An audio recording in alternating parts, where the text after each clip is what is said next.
As for me, I had always this thought in my head, what if you're like 70, 80 years old and you think, what would have happened if I did it? Exactly. Yeah. This thought was like, haunting me. Like, what if I don't want to? I want to know. And if it's not gonna work, but at least I would say I tried it.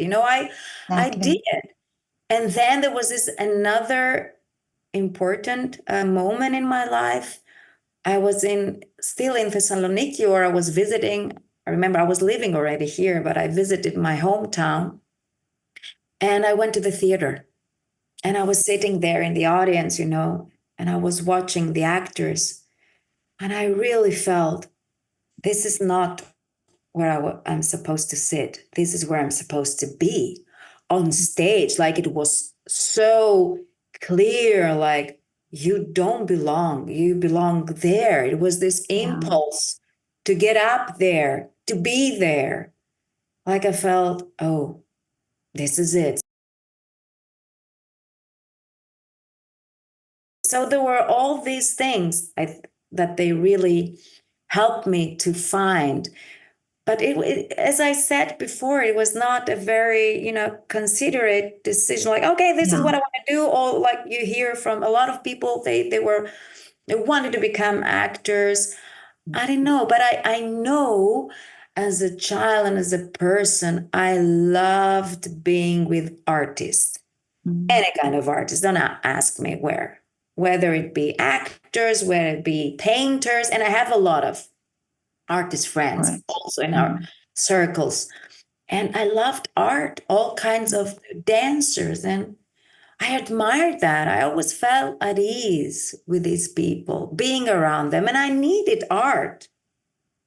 All the expressions of art. I think it's like life is nothing without arts. Imagine our lives without music, without going to the theater is like seeing a wonderful concert, and going to a gallery for me. Of course, it's luxus. We've seen that also with the pandemic. But imagine, I think that it's art that kept us, that we could see something, at least through our computers. But, and so so all these things drove me there. But it takes a lot of courage. It takes, a lot of strength to go out of your comfort zone, because of course I would have had more money, I would have had a career. And I know when I was saying I'm a Frau Doctor, here it's very important. Yeah. I mean, it is, instead of an art, actors. Unless you are, one of the A-list Austrians that they know, okay, I guess, but Frau Doctor is to give all that up, you have to, let it go. And it's hard.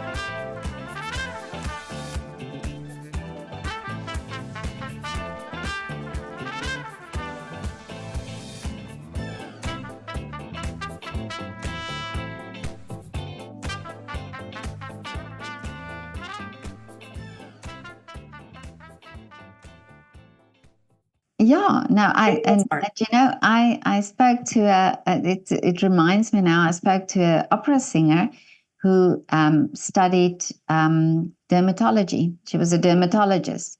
There you go.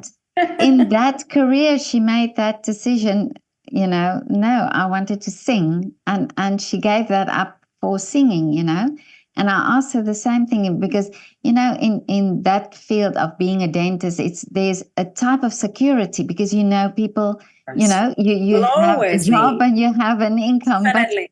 But, my Greek friends still hate me. We would come to you. Now we don't know where we're going to go.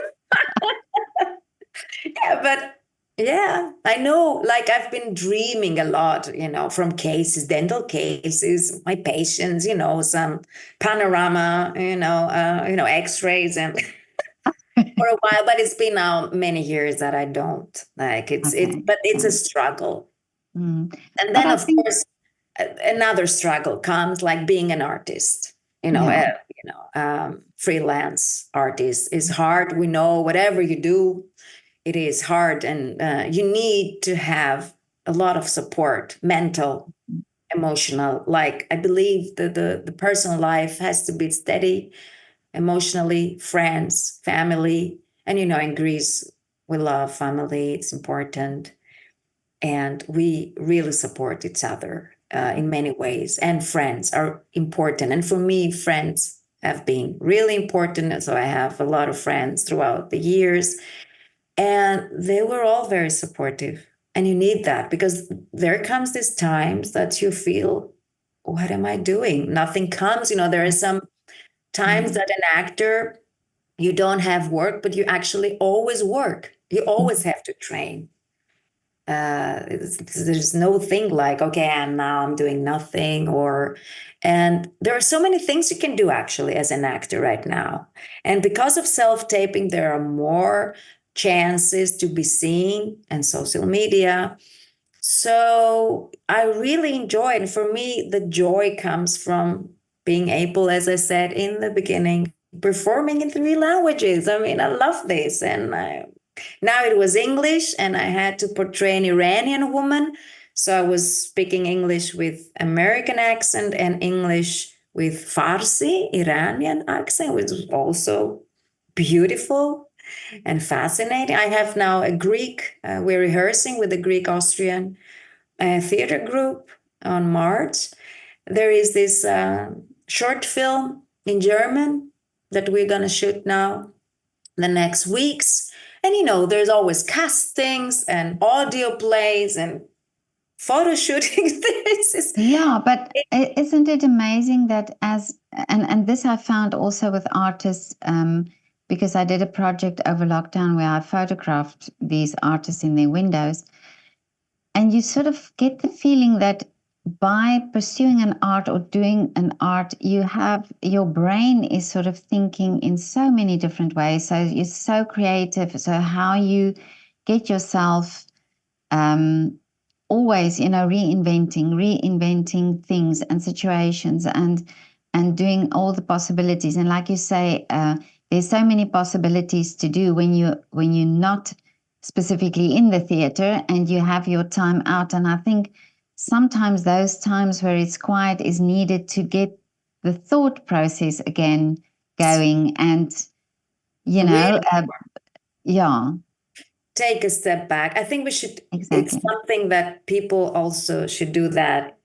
We should do that in our personal life. Sometimes it takes a distance, like take a breath and a step back to really understand what's going on. And that's the problem, I think, how we live these days. It's all in fast forward, in a very fast motion.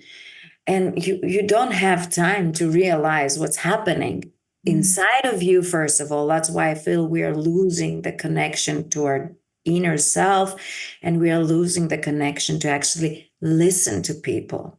So it's beautiful what you do, like you portray some artists, but you listen. It's storytelling, and we have forgotten it's all about us saying, doing, being. Wait a minute, like listen, there is so much wonderful things around ourselves, but if you don't take the time to step back and let it all in, to sink in and realize what's happening, then you don't live. Exactly. You're in a hamster modus of ding, ding, ding, ding,